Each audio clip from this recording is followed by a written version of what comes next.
Welcome to the English with Kirsty podcast from www.englishwithkirsty.com. Here I'll be sharing with you tips, information and other learning resources so that you can improve your business English.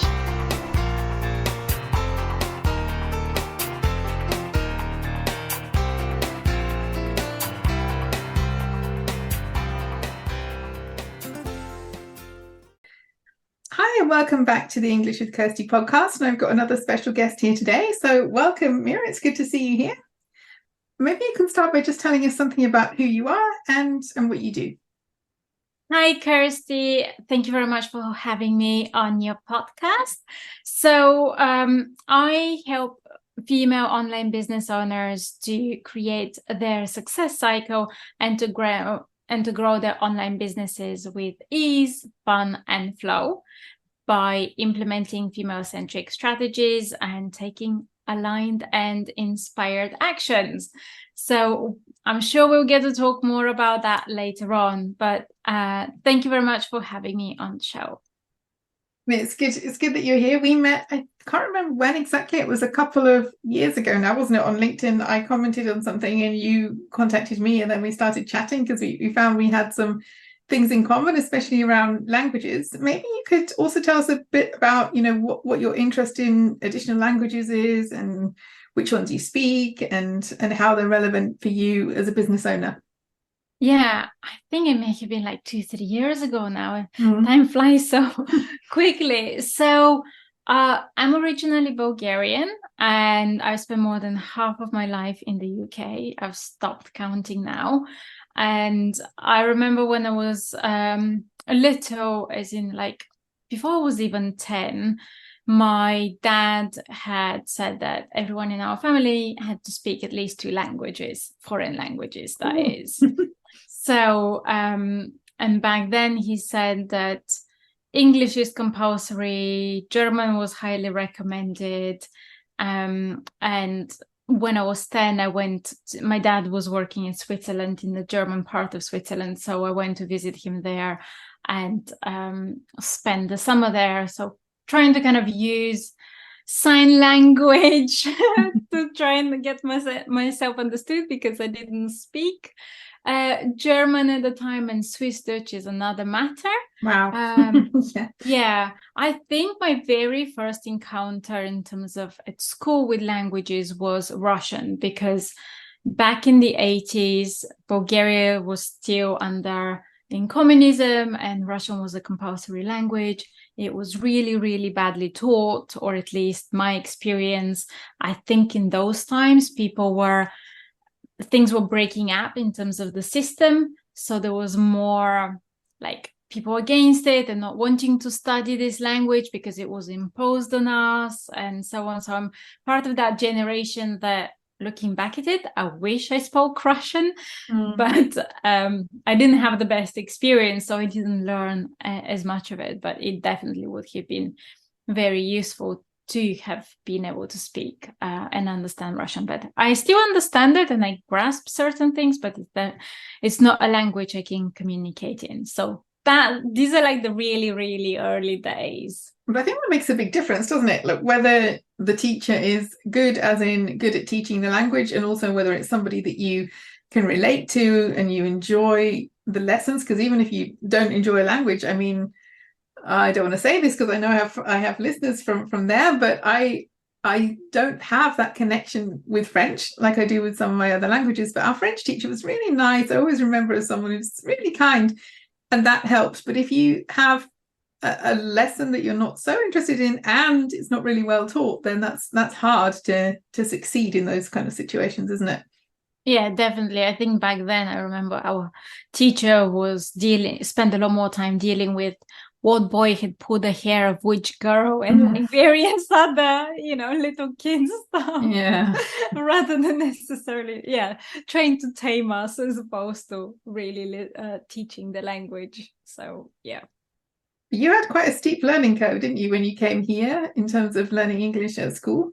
Yeah, so kind of picking up on the story of the languages my dad said were compulsory and how it kind of worked. But eventually I went into French language school in Bulgaria, which is something you get to do either around the age of 13. So I went to study French, and that was like my first formal foreign language that I knew and I spoke fluently. Like anything else before that was not really particularly, I wasn't really fluent. I didn't really get to speak the language. I think I had like vague attempts of Russian and as I said, and also maybe a touch of English, but not very much. So French is really the first foreign language that I got to speak and write fluently, because I went in this French intensive language teaching. Like the first year, we literally spent, I think, 22 or 24 hours a week studying the language at school, in addition to anything at home. Wow. Yeah. So that was very immersive, and we had like a very slim version, maths and sports and Bulgarian, and then that was about it. So and then my dad, when I was 15, my dad asked me, oh, do you want to go to Scotland to learn English? Yes, Scotland, not England. And I said, yeah, why not? So with barely I am, you are type of thing, being able to conjugate in English, I went over to Scotland and did a summer school for 3 weeks to try and kind of pick up a little bit of the language. And in Scotland, it's really, really difficult because of the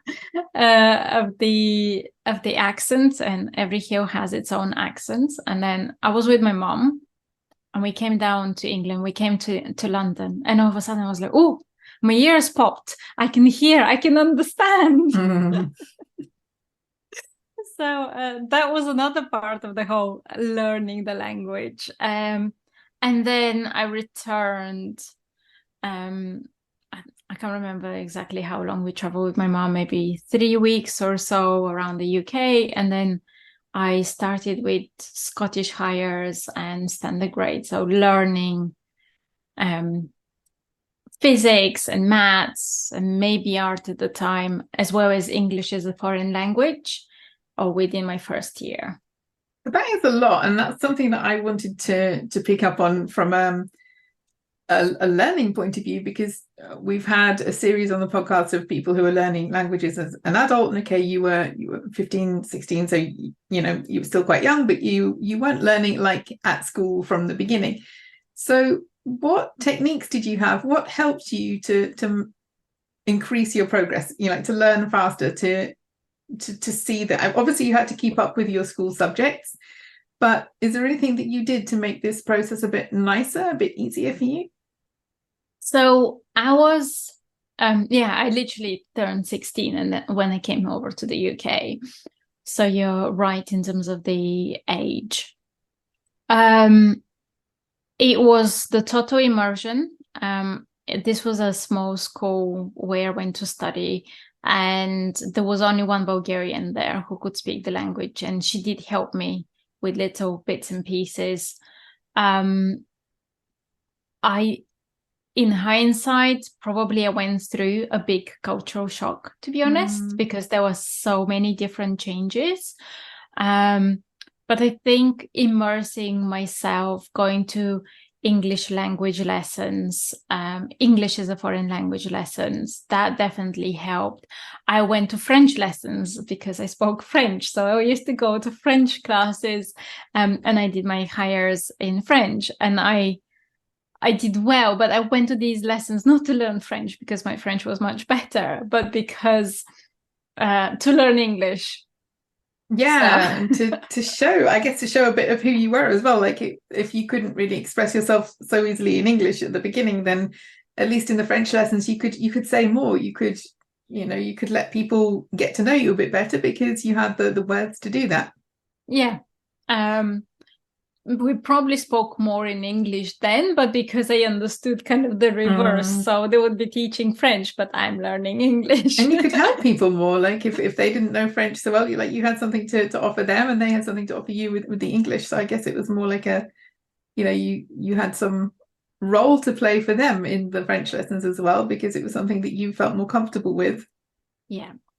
And were you shy at the beginning, like to speak this whole new language? Was it like hard for you to start talking, or did you start talking very early and use what you learned and then learn a bit more? And how did it work for you?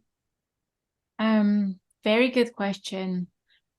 I probably may have been shy, but I don't know, because at the same time, because this was a boarding school, and in the first 3 months, I was a full-time boarder. Well, actually became a weekly boarder shortly afterwards. But when you're immersed with the same people, it's like almost you have no other choice. I mean, yes, I guess you can not talk to people, but there is like, you go and eat with people, you go and sleep. I had a dormitory. I was sharing a room with another girl. Like, you go to classes, and because this was a very small school, I think it was like 100 pupils together with the nursery. It wasn't like a huge school where you have hundreds of several hundreds of people or thousands of students. So I think that definitely made a difference, because it was a smaller school. But I did have, as I said, some cultural clashes that definitely didn't do me well. But yeah, you live and learn. And this experience, because obviously, you've got your language experience and also the experience of a completely different culture. And I guess I think boarding school is a different culture in itself, whether or not you come from another culture. But how does that help you now as a business owner? Because I know that you have a lot of your clients, it's an international client base. So do you think that helps you to relate to them more, or are there things that you've learned that you can use in your business now? Absolutely. I think definitely even through after school, I went to a university that was international, and my work now, I think naturally foreigners get drawn to foreigners. So I definitely do think that there is that natural gravitation and commonality, where even though English is our common language of communication, international people or people who are interested in foreign languages, foreign cultures, like you and I think that's why we got on so well to begin with. So there is always that flair that bonds us, the unspoken word maybe, and so there is definitely something around that brings you closer together, and there is more of that affinity and connection. Yeah, I think having lived in London as well, I mean, I don't anymore, but it's certainly easier to do that in London as well, because you've got such a rich cultural diversity. I mean, you have in other parts of the UK as well, but I, particularly remember that with, good memories of having people in a team from all over the world at times. And that was really exciting for me to get to know other people, to learn about other places and languages and cultures. You can find it here too in other places, but I think there's something, maybe it's because I'm from London, but there's something special about London in that respect. And I think, as somebody who uses more than one language at work, it's also something that you can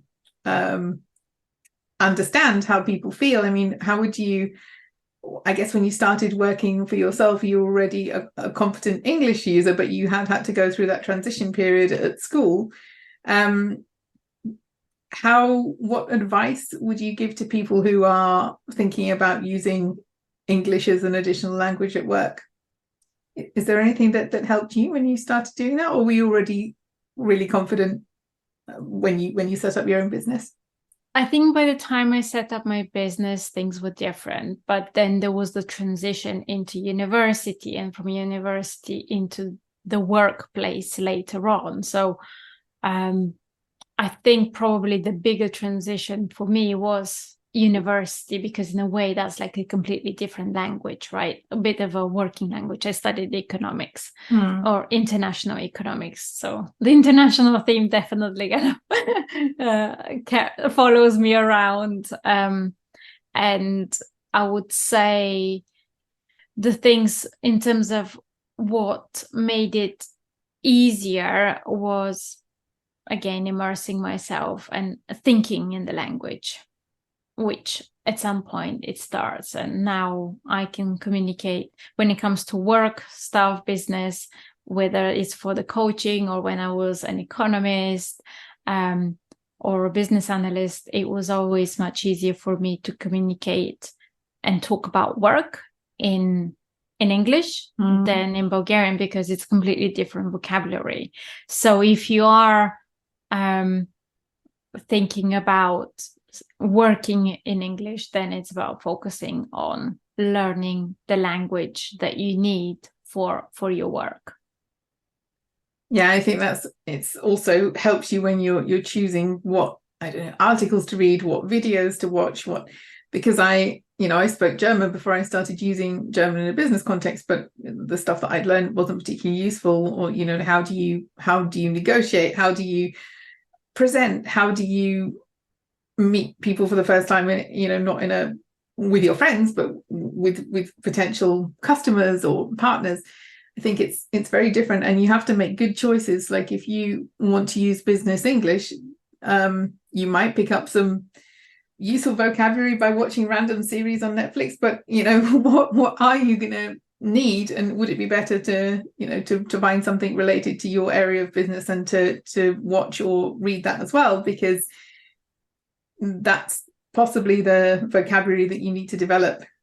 So yeah, and I think definitely thinking as soon as I get to that point where I can think in the language, maybe I don't have all the words I need, but I think that for me, that is a real turning point. So I got there with Romanian. I haven't got there with Portuguese yet, because it's been like 2 months, and that irritates me that I can't do it yet. But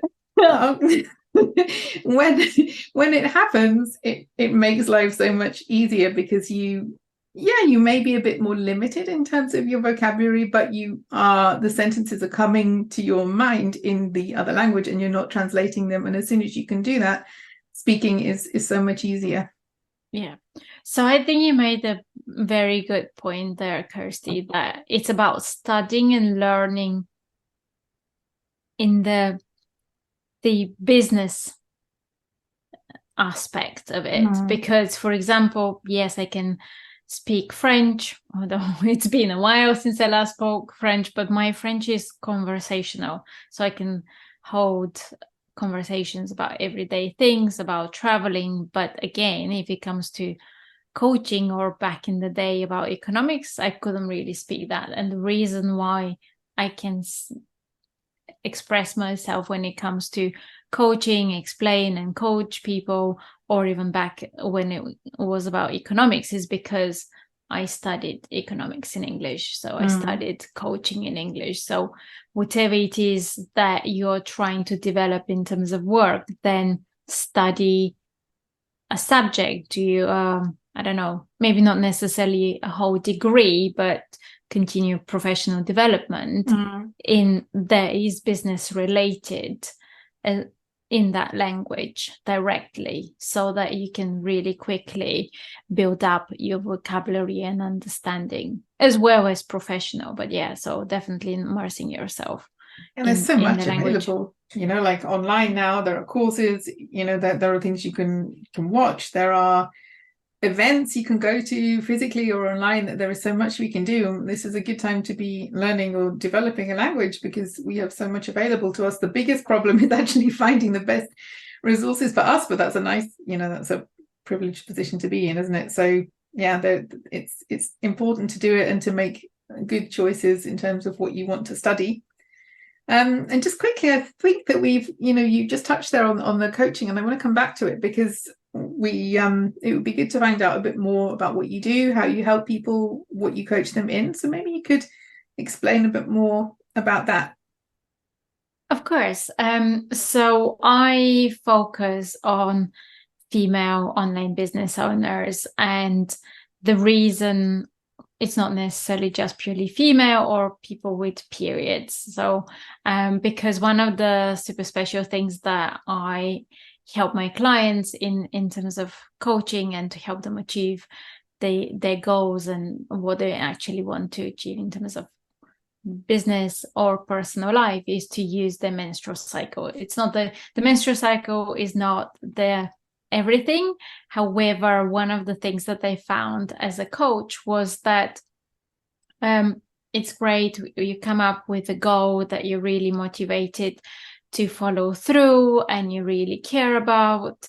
For many of my clients, that's around reducing stress and overwhelm and having a more balanced and healthier lifestyle, because running your own business can become auto-consuming, especially when you love what you do. And maybe sometimes that's been your hobby and your special interests, and then kind of it's much harder to draw the line.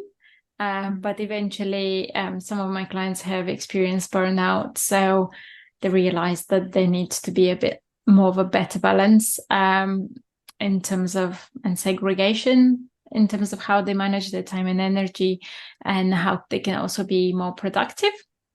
And using the menstrual cycle really helps you to get in a flow to help move forward and achieve what the goals that you want to achieve for yourself. Because at the same time, very often we don't necessarily know the talents, but they can also be double-edged swords. So for example, in the ovulatory phase is when you have the most energy and you feel super excited, and you might go, oh yeah, I'm going to do X, Y, and Z, and you overcommit and you overpromise, and then your energy dips and you're maybe like, oh no, all these things that I said that I was going to achieve and do, and I haven't been able to. And then you start beating yourself up for not having done all the things, and it can get into this really bad vicious cycle. And in some cases, people push through when they really need to give themselves a bit more time. I committed to this. I'm going to do it, even if I have no energy left at the end. I will finish this because I said I. But that's not healthy either. No, definitely not. So, but thank you for putting your hand up and being honest, Kirsty. But that's exactly it. So it's balancing these things out, knowing kind of when you have more energy to use that in a way that serves you, but also help you to kind of maybe ease off the reins a little bit, so that you don't overcommit and then end up in that vicious cycle. Or in some cases, I have clients who procrastinate because maybe they think that they're not good enough, and various other unhelpful thoughts when they're really amazing at what they do, to help them to use the cycle to take aligned, inspired action so that they can grow the businesses that they want to have, to enable them to lead the lives that they want. Okay, so I've seen you talking a lot about this on LinkedIn. Is LinkedIn your main platform of choice, or are you in other places as well?